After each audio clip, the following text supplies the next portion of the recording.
Welcome, everybody. Hope you're having a good week. We got lots of news to talk about today. Lots of stuff going on, and yet another FUD attack on Bitcoin. We'll dive into that momentarily. As always, this is live. Anything can happen, so I defer to my friend Bill here. We'll do it live. Okay. We'll do it live. Fuck it. Do it live. I'll write it and we'll do it live. And thing sucks. If you have not already, please do like, subscribe, share. All those things really do help quite a bit, and they help get this in front of more eyeballs.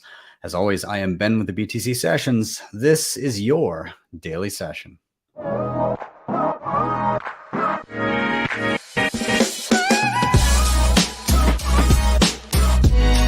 Hodl the Bitcoin.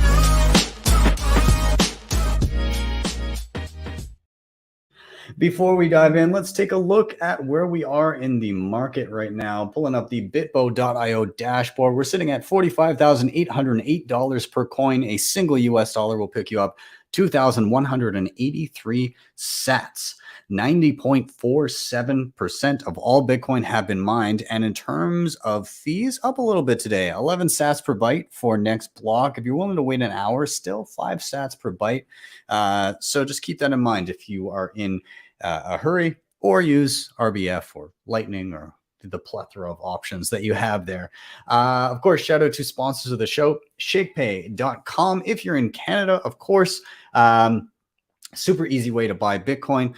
E-transfers, no deposit fees, no withdrawal fees, thin spread. And there's a link down below. If you use that and sign up and purchase your first $100 worth of Bitcoin, they'll give you $30 for free. You get the same deal if you are recommending a friend and they sign up and do the same. And then you can shake your phone every single day for free sats. They've also got a sats back Visa card. And I got to give a big shout out to Mike on Twitter, who ended up winning. I did a giveaway with Shakepay. Mike and his friend Cody are going to be coming down to Miami. They got their airfare paid, their accommodations paid, and 2 tickets to Miami for Bitcoin 2022.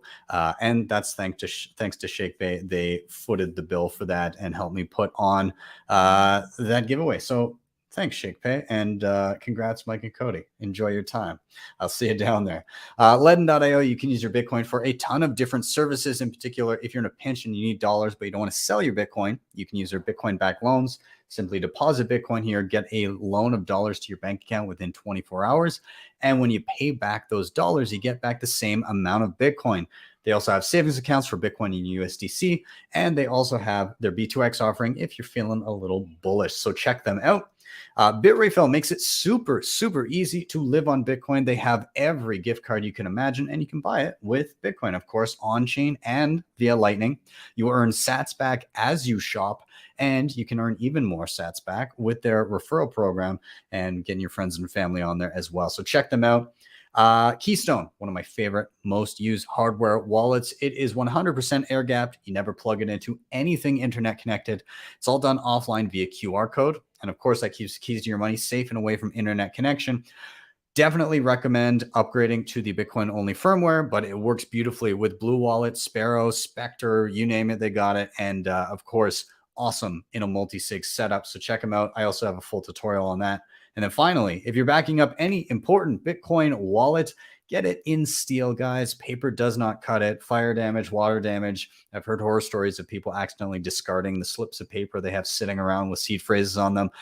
When you get it into solid steel with something like the BillFodl over at privacypros.io, those concerns seem to fall to the wayside. So, this is how I back up all my stuff. Check them out, privacypros.io. And with that, let's get into the news. The FUD, should I say. Lots of FUD floating around. It's all recycled FUD, though. If you're in Bitcoin long enough, it's a circular ring of FUD. Or as I heard in a podcast today with Nick Carter and Troy Cross, there's FUD dice. Nick Carter actually, I think, made FUD dice of like different concerns about Bitcoin that people tend to use. But if the FUD dice, FUD is never created nor destroyed, it's just recycled. And so if one side of the FUD dice is facing downwards, then one of the other pieces of FUD is facing upwards. So there's always going to be something being recycled. But this, obviously, the ESG and the Bitcoin is going to boil the world's oceans stuff is in the news again. So basically what is happening here is Chris Larsen. He is the co-creator of Ripple. If you aren't familiar with Ripple, they're being sued for what effectively amounts to an illegal securities offering. They created 100 billion Ripple out of nothing and then sold it to the market, and then pretended that, they then tried to differentiate between Ripple, which they now refer to as XRP, even though before they called them Ripples. They say that XRP is in no way related to Ripple, the company, and it was like somehow decentralized, created in a decentralized fashion, and then Ripple, the company, just happened to be there at the same time. And yeah, it's trash. And if you go back, it's obviously total BS. But nonetheless, so Chris Larsen is pairing with GreenPeace for a $5 million campaign to change Bitcoin's code away from proof of work, which is the way that we arrive at consensus to decide what the history of transactions is, in a way that can't be cheated. You have to do the work in order to actually prove that the transactions are correct, or to add transactions to the ledger. You have to do the work. You have to mine.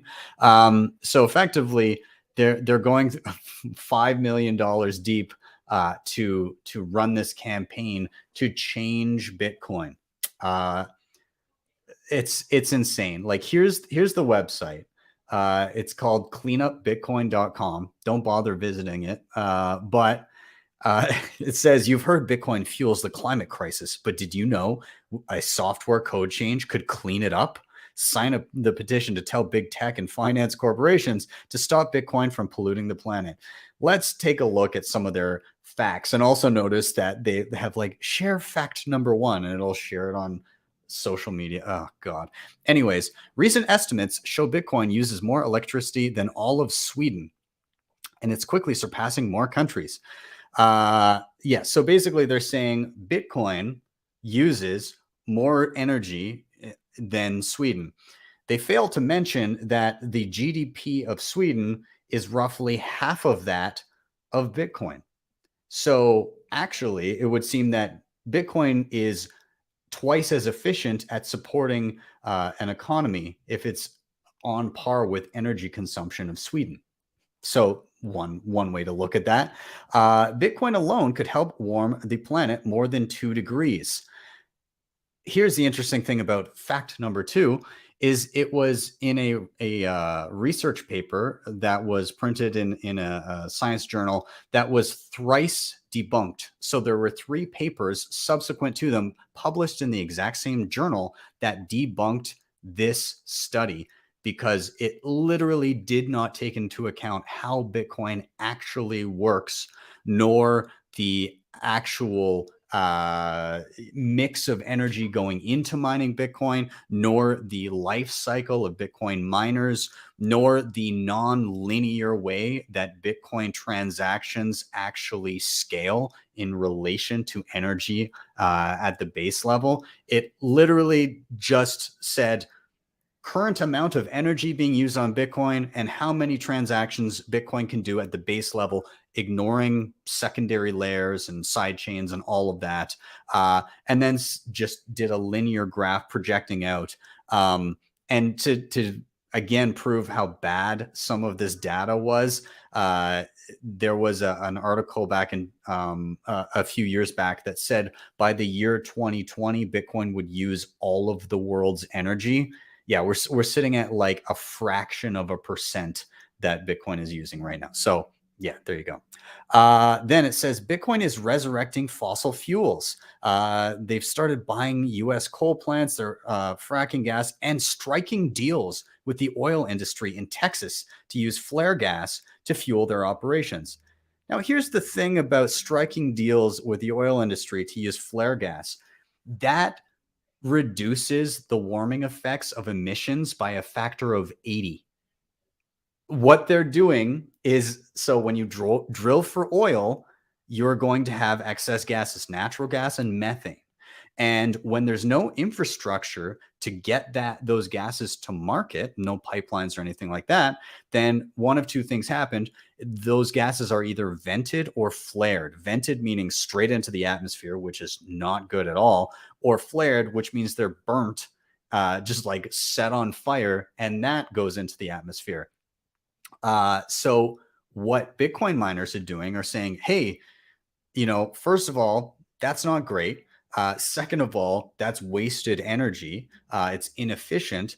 Third of all, there's all these emissions and you're getting hit with, carbon taxes and so on and so forth. What we can do is we can capture the methane, which is has 80 times more warming effects than the carbon dioxide. We'll capture the methane. We will convert it and capture that energy into CO2, which again, 1/80th the warming effects. And then you will reduce your footprint and how much you're contributing to this. So they're reducing emissions and warming. And they're funneling that into a way that not only also reduces the carbon taxes being paid, but it also ups the revenue of the gas well, or the oil and gas well. So literally, actually, if Bitcoin mining were to tap into all of the methane that's being flared or vented, it would reduce the emissions from those sites by a factor of 80. So again, totally disingenuous here. And then this, finally, it says a software code change would reduce Bitcoin's energy use by 99.9%. And they say that switching to a low energy protocol has proven effective and uses a fraction of the energy. Ethereum is changing its code. Many others use less energy. Why isn't Bitcoin? We'll get into that. Okay. They say it's like, oh, we'll just type in something different and it'll all change simultaneously. That's not how shit works. All right. So first of all, let's of course talk about proof of work. And I'm just gonna recite to you a little tweet thread from Gigi on Twitter that outlines proof of work and contrasts it with proof of stake. So Gigi, a failure to understand proof of work is a failure to understand Bitcoin. Decentralized systems, by definition, do not have a single source of truth. Satoshi's breakthrough was to build a system that allows all participants to zero in on the same truth independently. Proof of work is what allows this to happen. The point of proof of work is to create an irrefutable history. If two histories compete, the one with the most work embedded in it wins. The chain with the most work is the truth by definition. This is what we call Nakamoto consensus. Why does this work? In short, because work requires energy. You can't cheat it. You can't argue with it. You can't lie about it. The proof that you did the work is self-evident in the outcome of the work. In Bitcoin, work is computation. Not any kind of computation, but computation that has no shortcut. Guessing. There is no shortcut because there is no progress. Every guess stands on its own. The beautiful thing is that the work itself is embedded in the solution. The data speaks for itself. The map is the territory. There is no external source of truth required. The work is implicit in the data due to the probabilistic nature of guessing. Other mechanisms, such as proof of stake, by the way, side note, which they are advocating in this this campaign here. Sorry, I've now lost my space. Other mechanisms, such as proof of stake, don't have this property. You can never be sure what you are looking at is actually the truth, since there is no external cost to create an alternative truth. Computation is the only bridge between the realm of information to the realm of to the physical realm. When dealing with information, all we have is information and the transformation of information. Computation.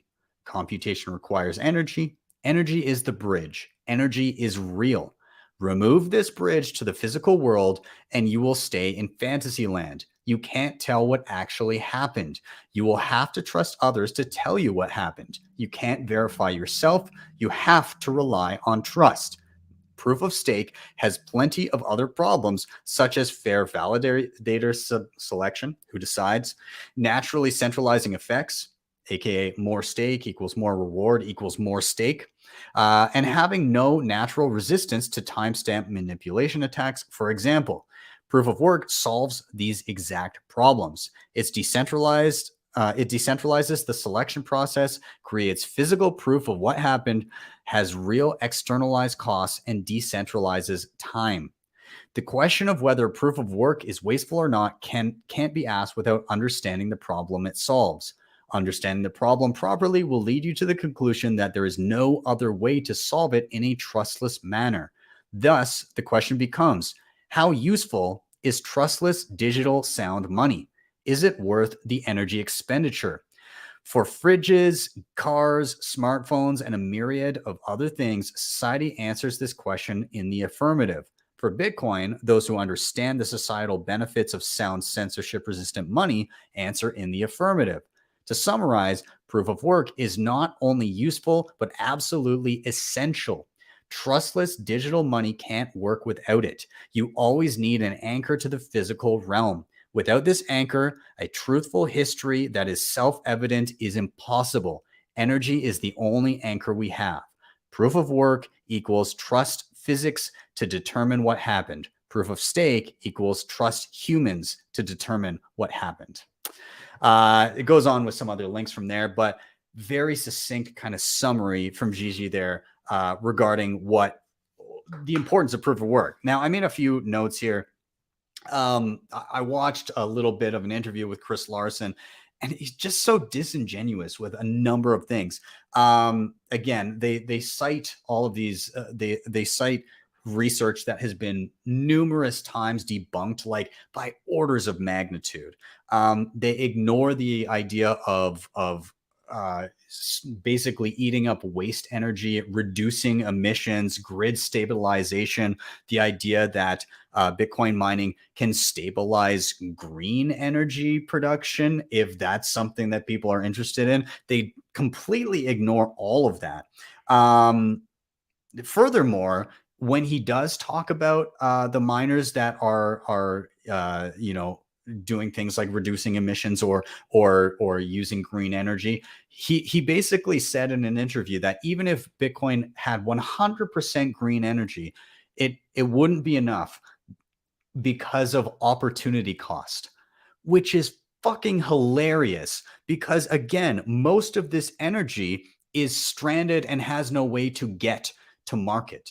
Let's take an example of a lot of the hydro with which Bitcoin is mined, or with which it used to be mined, say in rural China. What would happen is you'd have a small settlement near a large source of hydropower, and the hydropower was just way too much for the size of the settlement. There was way more energy there than was needed, and it was way too far to get it to any other grid, any external city, whatever it may be, because energy degrades over time. So what happened is they would get Bitcoin miners in these rural towns near hydro sources, and they would basically capitalize on the energy that, it was flowing water. So you capture that, you use that to power mining rigs, and you're securing a Bitcoin, a decentralized monetary network in the process, and getting paid for that service. Again, you couldn't have done anything else with that energy. There's no other way to use it.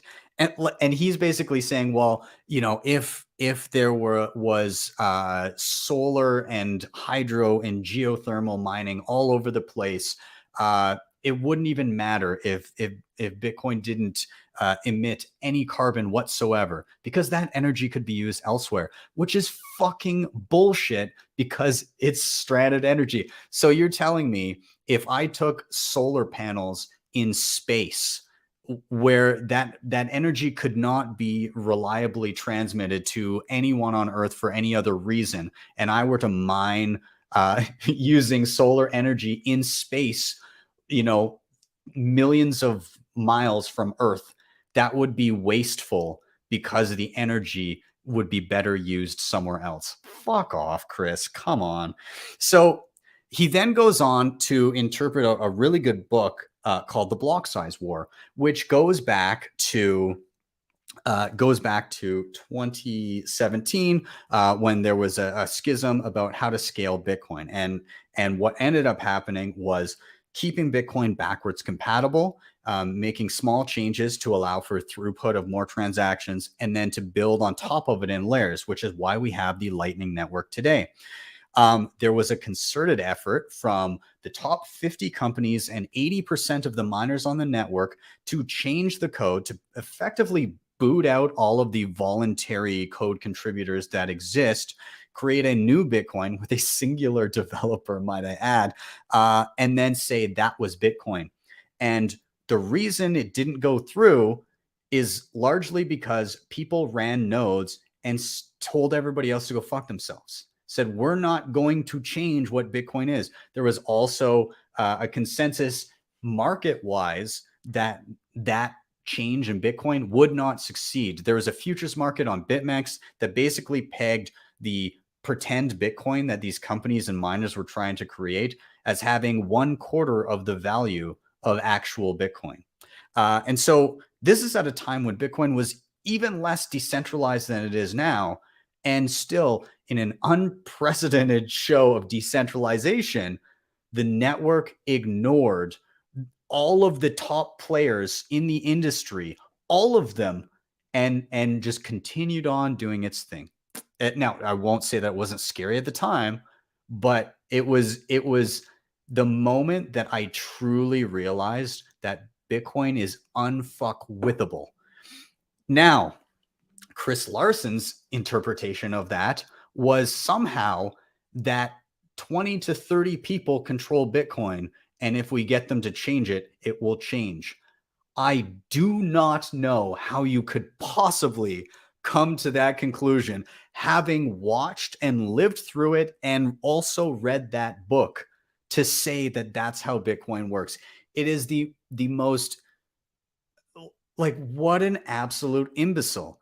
Or he's just completely malicious in his intent, which I wouldn't discount that either.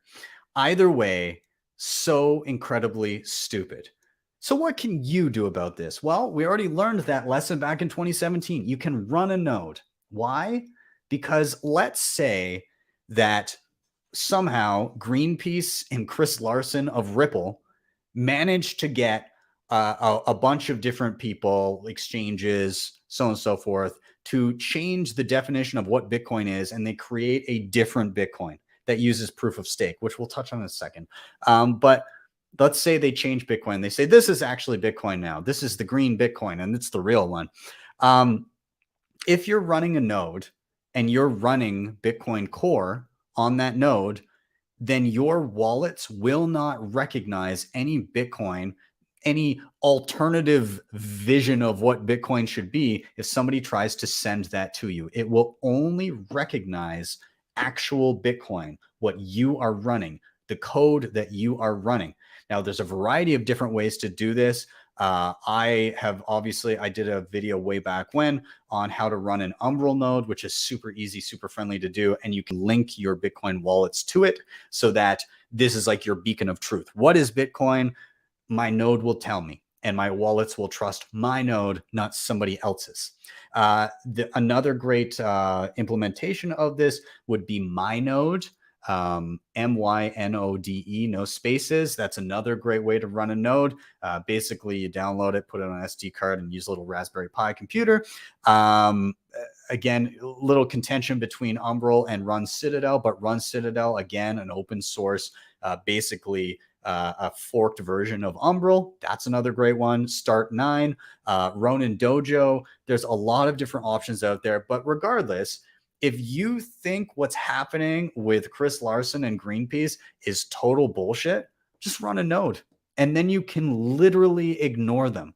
Just ignore them, because your node will. And you can go on using Bitcoin, and they can use whatever they are pretending Bitcoin is, probably unsuccessfully.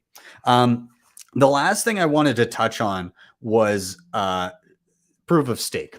because this is what they're pushing, right? They're pushing proof of stake. And Gigi mentioned it in his thread here that proof of stake is basically trusting humans to determine what happened. And the reason behind that is proof of stake basically says the more of this money, like for instance, like what Ethereum's going to do, the more Ethereum you have and stake, basically lock up, you get rewarded with like transaction fees or newly minted, newly created money. But you also get to decide not only what transactions are valid, but you also get to decide what the protocol is. So do you see the problem here where the people with the most money get to decide, well, first of all, get the most newly created money and get to decide the rules of the money? That sounds pretty fucking familiar. It sounds exactly like central banking. That's because proof of stake is more or less a copy pasta of central banking. So yeah, it's this disingenuous attempt to change Bitcoin away from an actually decentralized infrastructure that has truth at its core because it's locked in to a real world mechanism, the only one we have, which is energy, and trying to change it to a whoever has the most money says what goes. And I sure as fuck am not going to do that. My node will be running proof of work forever. Forever, Laura. Forever. So anyways, I'm pretty passionate about this. It's bullshit. And if you're not running a node already, just start learning. And you'll be amazed. It's actually not that difficult. You know, getting some parts might take some time, but go on now. Just start. You need a Raspberry Pi. I'd say a Pi 4,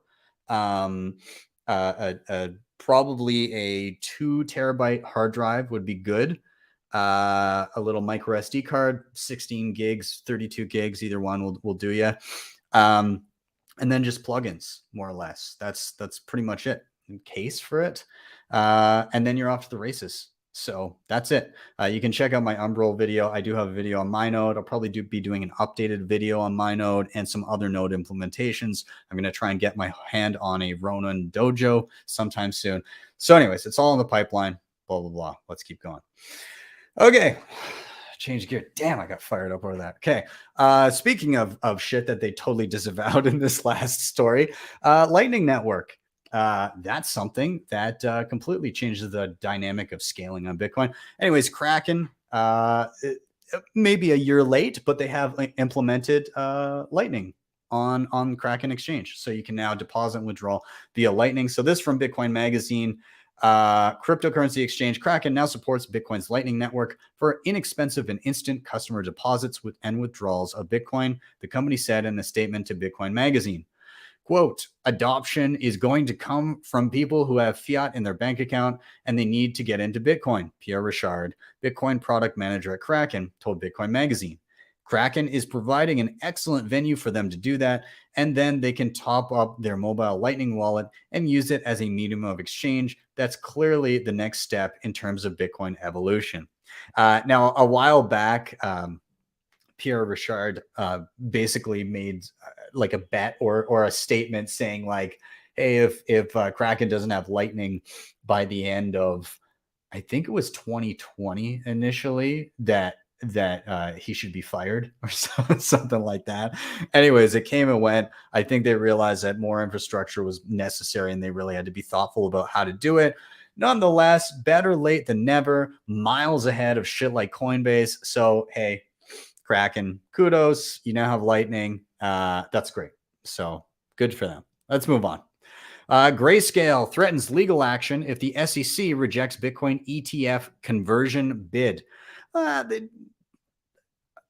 I'll say that this headline is a little bit more alarmist than it actually was in the interview here, but let's just read a little bit. Grayscale is not ruling out seeking legal action against the SEC if the agency continues to prohibit the launch of a spot cryptocurrency ETF, CEO Michael Sonnenschein said.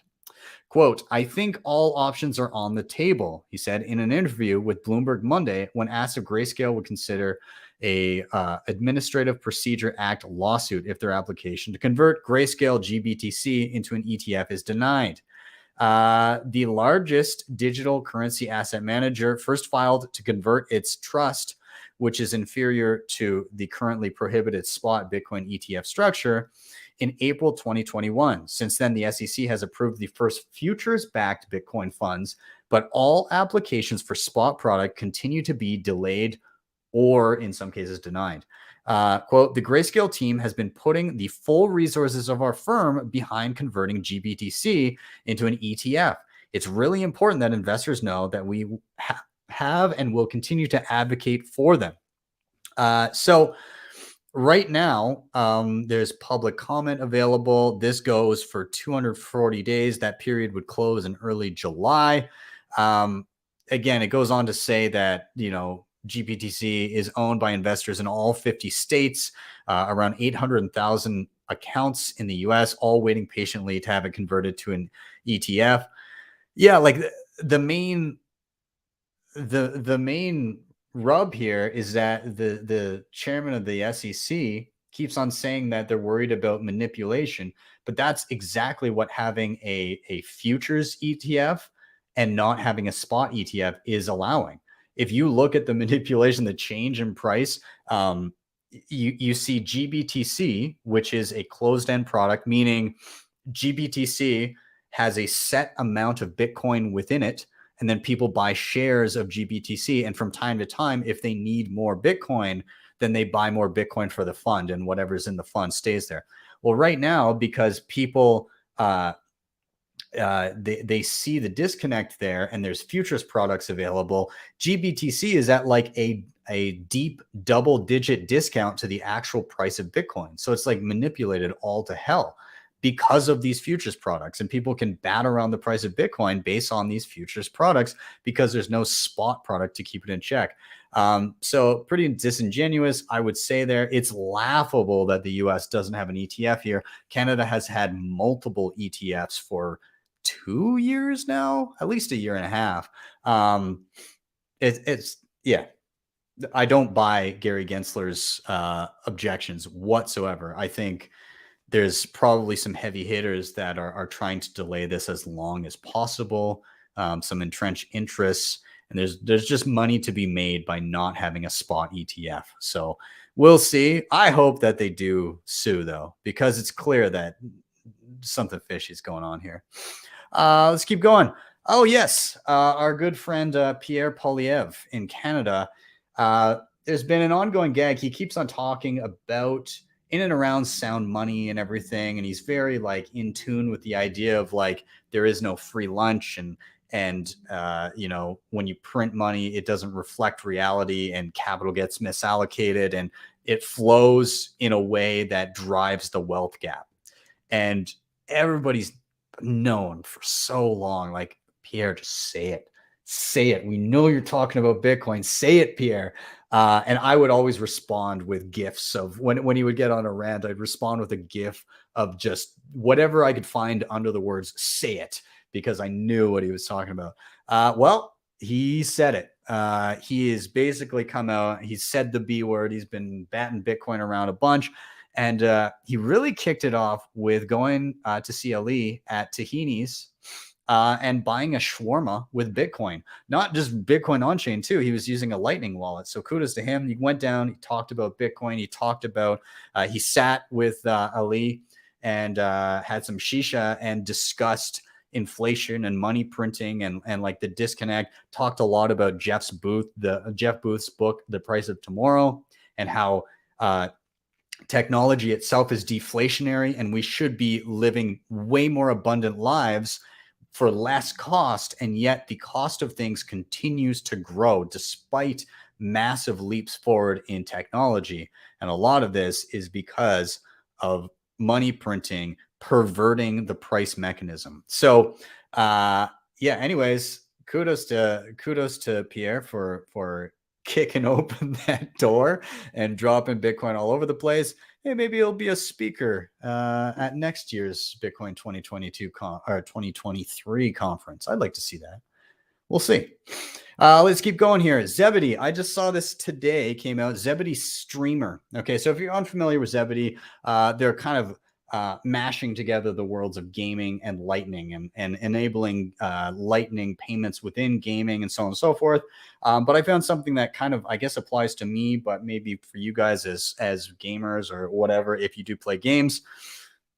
But for me, I found it interesting because it's basically a tool that allows you to, within your live stream, accept Lightning Network payments via LN URL, which is just a single scannable URL or QR code rather, that you don't need to create a Lightning invoice for. And then people can send whatever amount they choose. And so the way it would work is, let's say I was doing this live stream right now, in the corner, there'd be a little QR code. And then with any Lightning wallet you wanted, you could scan it and then send like 100 sats or whatever. And then an animated GIF would pop up and say like, thank you, or whatever the hell I wanted it to do. But I think it's a really cool idea in breaking into not only the gaming market, but just the live streamer market, where with no middlemen whatsoever, you can utilize this tool, and somebody with a Lightning wallet not connected to anything else could just scan an instant tip any type of streamer on the internet without having to even go through the platform they're streaming on, which is really cool. So I'm going to be playing around. I would have to change a little bit of how I stream and do these things, but it's definitely possible. So I'm gonna mess around a little bit, see what I can do. Let's keep going here. I'm just gonna touch on this briefly and encourage you guys to read this as a piece of content that was recommended, and did a pretty good job summarizing stuff. Econo Alchemist wrote this, just dropped today. It's an article called "How the Freedom Convoy Could Have Protected Donation Privacy with Whirlpool." It basically goes through like the series of events that happened behind the Freedom Convoy and the Bitcoin donations therein, as well as the GoFundMe and all of that stuff. But then it also gets into some on-chain analysis of like where the Bitcoin went and kind of like, going from like the original donation address and then being split up and divvied up to truckers and so on and so forth. The state of things in Canada and basically what, I mean, I was there for like a huge chunk of this, but reading it all summed up in a single place and then seeing at the end saying all of this happened in 2 weeks. That's, I mean, the speed at which all of this happened was astounding. It went from, hey, we've got a 10 million sat goal to maybe buy some gas, to 1/1,000,000th of all Bitcoin that will ever exist have been donated to a single cause. And this protest is now effectively illegal, and we're shutting off people's bank accounts, and we've invoked the Emergencies Act, which is basically martial law, or could have been taken to that level. All of that happened inside of 2 weeks from the moment that the truckers started arriving in Ottawa to kind of like at least the end of what they outline here. It's pretty astounding to see. But with the on-chain stuff, it goes into talking about Whirlpool and like privacy concerns in and around this stuff. And it's a good article. I do recommend you read it. And I agree with its conclusions. I absolutely agree with its conclusions. Also, on the privacy front, I'm kind of bundling two similar privacy related things into one here. So this from the EU today. EU Parliament passes privacy busting crypto rules despite industry criticism. So European Union lawmakers voted today in favor of controversial measures to outlaw anonymous crypto transactions. The proposals are intended to extend anti-money laundering requirements to apply to conventional payments over 1,000 euros to the crypto sector. They also scrap the floor for crypto payments, So payers and recipients of even the smallest transactions would need to be identified, including for transactions with unhosted or self-hosted wallets. Basically wallets, because if you're not hosting the wallet, if you don't hold the keys, it's not a wallet, it's an account. Further measures under discussion would see unregulated crypto exchanges cut off from the conventional financial system. National governments said in December they wanted to scrap the 1,000 euro threshold for crypto on the basis that digital payments can easily circumvent the limit, and to include private wallets that aren't operated by regulated crypto asset providers. So obviously this got pushed back from some parts of the government, but not enough to not vote in favor of it. Now the EPP, the European People's Party, said such proposals are neither warranted nor appropriate. With the approach of regulating new technologies, the EU will fall farther behind other more open-minded jurisdictions. 100% agree right there. Yeah, and it goes on to say basically what's the implications of this. Under the new rules, somebody like Coinbase would have to report to the authorities anytime a customer received over 1,000 euros of any cryptocurrency from a self-hosted wallet. So like if they received it from not an exchange to an exchange transfer, but somebody with a wallet where they actually hold Bitcoin sends over 1,000 euros worth of Bitcoin to their Coinbase account, that would then have to be reported. Yeah, and then the plan. So in the end, this is not a done deal right now. So these plans must also be agreed upon by both the Parliament and national ministers who meet as the EU Council in order to pass into law. This article here, this kind of privacy vote in favor of, is more or less the reason for this dump that we saw this morning. And by dump, I'm using that like a little hyperbolically. We went from like in the 47 range to like the, mid 45 range. So yeah, it is what it is. So in the end here, what do I want to point at? I guess Ronin Dojo tweeted out, the crackdown on unhosted and self-hosted wallets continues. Draw the line. Choose privacy, no KYC, and live free. Econo Alchemist, who also wrote the piece on the Freedom Convoy, said, self-custody puts the asymmetric advantage in your hands. Stop using KYC services by mining at home, peer-to-peer trades, or exchanging goods and services. Now, if you're more curious about this, I do have a playlist on my channel regarding privacy. So there's a short kind of like intro of different things you might want to consider regarding privacy. Now, I don't have a node video added in this playlist, but I think I'm going to do this right after I get off here. But what is covered here, there's two different videos on buying Bitcoin or selling Bitcoin peer-to-peer without the need for like ID and everything. You just peer-to-peer. One is Bisq, which I did a while back, and the other one is HODL, which I literally dropped on Tuesday. So if you want to go back and check that out, that will walk you through how to use HODL, and check out the Bisq one too. In terms of privacy regarding like CoinJoin via Whirlpool, then I have a video just on how to do it with Samurai Wallet, and as well how to do it with Sparrow Wallet on desktop.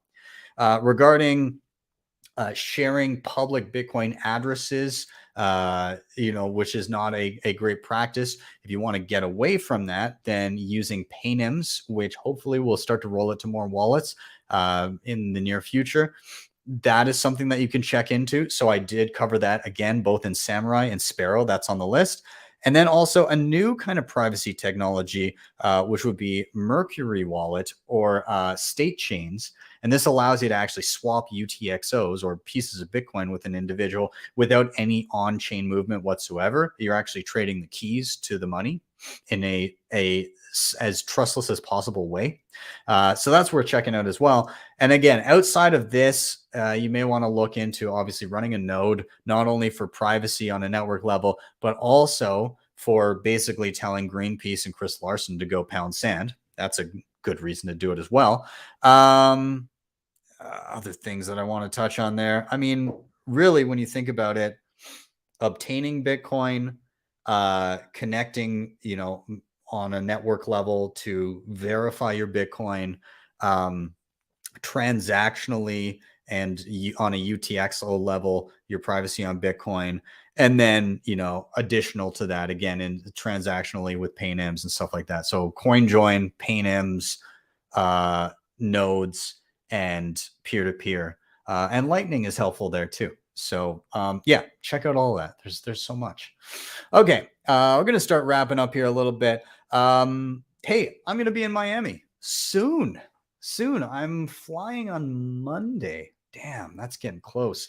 I will be flying on the 4th, getting in that night. On the 6th, I'm gonna be going to Pierre Corbin is putting on a screening of his film, The Great Reset and the Rise of Bitcoin. You can watch it on YouTube, obviously, right now, but he rented out a theater and a bunch of Bitcoiners are going down. And then we're going to do a live chat afterwards. I'm going to be part of the chat with him and Knut Svanholm. So that's going to be exciting. I'm very excited for that, actually. It's going to be at 7 p.m. Wednesday, April 6th, and you can grab tickets just on Eventbrite. So just search screening, The Great Reset and the Rise of Bitcoin. And hey, if you want to come, 2 tickets for free. The first 2 people that use the promo code BTC Sessions will get free tickets. So if you're going to be in town and you want to hit up this screening and you want 2 free tickets, go, and the first 2 people to use that promo code will get their tickets for free. Otherwise, they're $13, so it's not that expensive anyways. But if you want a couple free tickets, go check it out.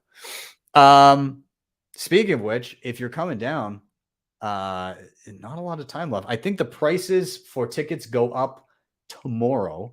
Right now, it's like, what is it? I think it's like $6.99 if you pay in Bitcoin.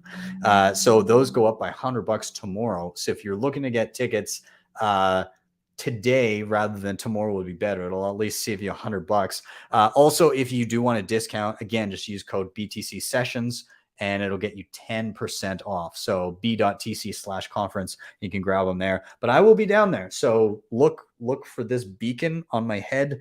I'm told I'm hard to miss in a very busy setting. So I will see you guys down there. And lastly, of course, tomorrow we've got Why Are We Bullish? We've got Yusuf, we've got Isabella, Joe, and Sam on tomorrow. Stoked for them to be on. It'll be a good rip. And yeah, well, it's last Why Are We Bullish before the conference. And I should say that while I'm at the conference, it's going to be Why Are You Bullish? So I'm going to tweet out randomly, probably once or twice, and say, hey, I'm doing Why Are We Bullish in this location. Come find me and tell me why you're bullish. And you can come find me and you can do a few minute rant on what has you excited and why you're bullish. And then I'm going to piece that together and drop that episode, probably on the Saturday. So yeah, keep an eye out. Make sure you're following me on Twitter and looking for that tweet when it happens, or those tweets when they happen. Anyways, guys, I'm going to wrap it up there. Thank you so much for joining me. I got fired up for the beginning of this one. I get excited, but in the end, this is not like, even though it caused a price dip, this is the GreenPeace and Chris Larsen's thing is such a nothing burger, because we already experienced this. We experienced it almost 5 years ago now, and we saw that Bitcoin just continues doing what it does, and people can create their imitations and go off on their own, and those things are not worth anything. So yeah, that. It is what it is. Anyways, guys, like, subscribe, share. All those things really help. You can hit up the mentioned sponsors down below: Shakepay, LEDN, Bitrefill, Keystone, BillFodl. They're all down below. And if you really liked what you saw, you can always drop me a Bitcoin tip, either on Twitter or at my Strike page. That is strike.me/BTC Sessions. Get there, type in any amount you like. Hit the tip button. You'll be greeted with a Lightning invoice. Or if you click the arrow to the right, you'll see a regular Bitcoin QR code. With that, I'm out. Have yourselves a wonderful day or evening, wherever you may be. See you guys next time, or in Miami, for your daily session.